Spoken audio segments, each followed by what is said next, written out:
আলাইকুম গাইস। তো আজকে আমি রান্না করব খাসির কলিজা। খাসির কলিজার ফ্যাপসাটাকে কেটে নিয়েছি, এটা এবার সিদ্ধ করে নেব। খাসির কলিজা আর ফ্যাপসাটা সিদ্ধ করে নিয়েছি। পেঁয়াজগুলোকে ভালো মতো ভেজে নিয়েছি। এখন দেব আদা রসুন বাটা,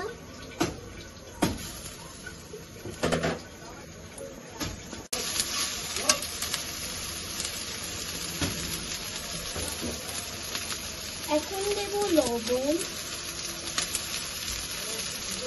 হলুদের গুঁড়া, ধনিয়ার গুঁড়া,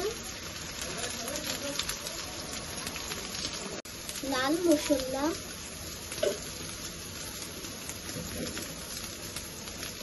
পানি,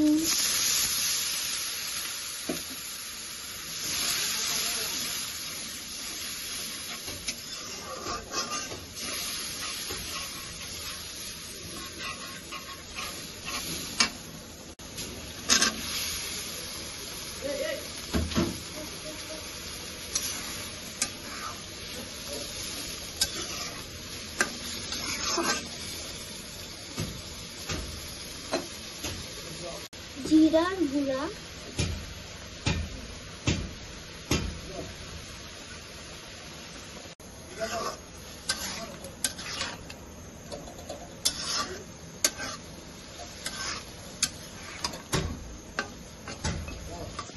এখন কলিজাটাকে কষিয়ে নিচ্ছি।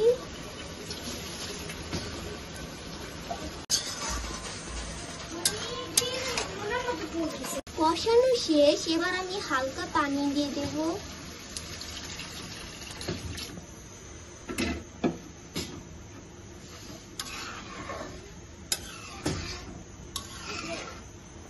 তৈরি হয়ে গেল আমার আলু দিয়ে খাসির কলিজা।